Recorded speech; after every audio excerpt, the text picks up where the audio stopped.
এই পাতাটি প্রতি রাতে একবার করে যদি ফুটিয়ে খেতে পারেন, আপনার কঠিন ও জটিল রোগ থেকে আল্লাহ আপনাকে হেফাজত করবে। পরীক্ষিত 100%।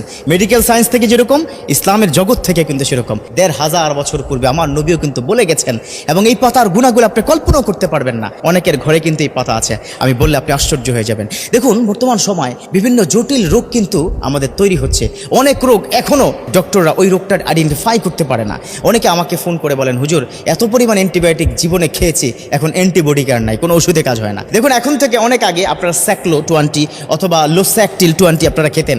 আজকাল কিন্তু 20-তে কাজ হয় না, 40 খেতে হয়। দেখবেন কয়েকদিন পর 40-তে কাজ হবে না, 80 খেতে হবে। এটাই হচ্ছে নিয়ম। অর্থাৎ পৃথিবীতে যত কিছু আবিষ্কার হয়েছে প্রত্যেকটার কিন্তু সাইড ইফেক্ট আছে, কিন্তু ন্যাচারাল কোনো বিষয়ের সাইড ইফেক্ট নাই। আলহামদুলিল্লাহ, এমন এমন পাতা আল্লাহ পাক দান করেছেন যে পাতার গুণাবলীতে আপনার পেটের যত সমস্যা আছে সেটা সমাধান হবে। তবে হ্যাঁ, এই পাতার যে গুণাবলী আপনি কল্পনাও করতে পারবেন না। এই পাতাটি কিভাবে আপনি খাবেন সেটা আমি আপনাকে বলবো। ডায়াবেটিসের যারা রোগী আছেন না, এখানে অনেক মুরব্বী, অনেক মুসল্লি যারা আছেন, আপনারা প্রচন্ড পরিমাণে ডায়াবেটিস, আপনাদের ইনসুলিন নিতে হয়। ইনসুলিন এত পরিমাণকে নিতে হয়, আগে ছিল 10, সেখান থেকে হয়ে গেছে 20, এখন 25, কারো 40+ ইনসুলিন কিনতে হয় 2 বেলা। আমি বলবো 2 বেলা এই পাতাটা খান, ধীরে ধীরে ইনসুলিন কিনতে হবে না। এই পাতাটা যদি আপনি 2 বেলা, আমি যে নিয়ম বলবো সেই নিয়ম অনুযায়ী যদি আপনি খেতে পারেন, ইনশাআল্লাহ তাআলা আপনার কোনোভাবে আর ডায়াবেটিস থাকবে না। যেমন আপনি 6-7টি পাতা সুন্দর করে ছিঁড়ে 250 মিলি পানির মধ্যে কমপক্ষে 10 মিনিট আপনি ফুটাবেন। ফুটিয়ে দেখবেন যে পাতার একটা ডিফারেন্ট কালার হয়ে গেছে,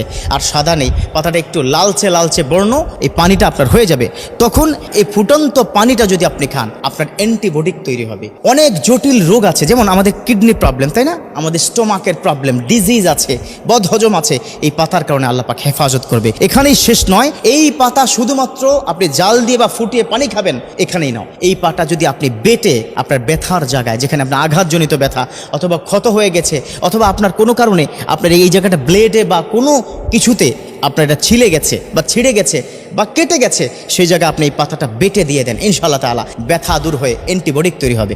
কথা কি বুঝতে পেরেছেন? এটা এমন একটা চমৎকার পাতা। আর এই পাতাটা কি জানেন? এই পাতাটা হচ্ছে তেজপাতা। এই তো মাশাআল্লাহ, সবাই বলছেন হ্যাঁ হুজুর ঠিক আছে, কমন পড়ে গেছে, তাই না? এই পাতাটা হচ্ছে তেজপাতা। চায়ের সাথে খান তো? হ্যাঁ, চায়ের সাথে খাই, কিন্তু আমরা জানি না যে এই পাতাটা আলাদা করে ফুটিয়ে খেলেও এত পরিমাণ উপকার। এই পাতাটা কিন্তু কোরআন সম্মত পাতা, এই পাতাটা কিন্তু ইসলাম সম্মত পাতা, এবং ইসলামের অনেক আল্লাহর ওলিরা এই পাতাটা কিন্তু এইভাবে কি ব্যবহার করেছেন। প্রচন্ড পরিমাণ পেটের ব্যথা, এই পাতাটা তারা ফুটিয়ে ওই পানিটা খেয়েছে, আলহামদুলিল্লাহ ব্যথা দূরীভূত হয়ে গেছে। তো আজ থেকে এটা কি, এই পাতার মধ্যে আল্লাহ পাক এতগুলো গুণাবলীকে দান করেছে আপনি কল্পনা করতে পারবেন না। যেমন এর মধ্যে ম্যাগনেসিয়াম আছে, পটাশিয়াম আছে, মিনারেল আছে, এছাড়া অনেক ভিটামিন কিন্তু এই পাতার মধ্যে আছে। আসুন এই পাতাটা দৈনিক অন্তত একবার, চায়ের সাথে তো খাবোই, চায়ের বাইরেও আমরা ফুটিয়ে এই পাতাটা খাবো, এই পাতার রস আমরা খাবো, এই পাতার পানিটা আমরা খাবো। আল্লাহ পাক প্রত্যেককে এই পাতার গুণাবলী সঠিকভাবে শারীরিক উপকারের জন্য যেন আসে তৌফিক দান করুক। আল্লাহ আমাদের প্রত্যেককে ভালো রাখুক, আমিন।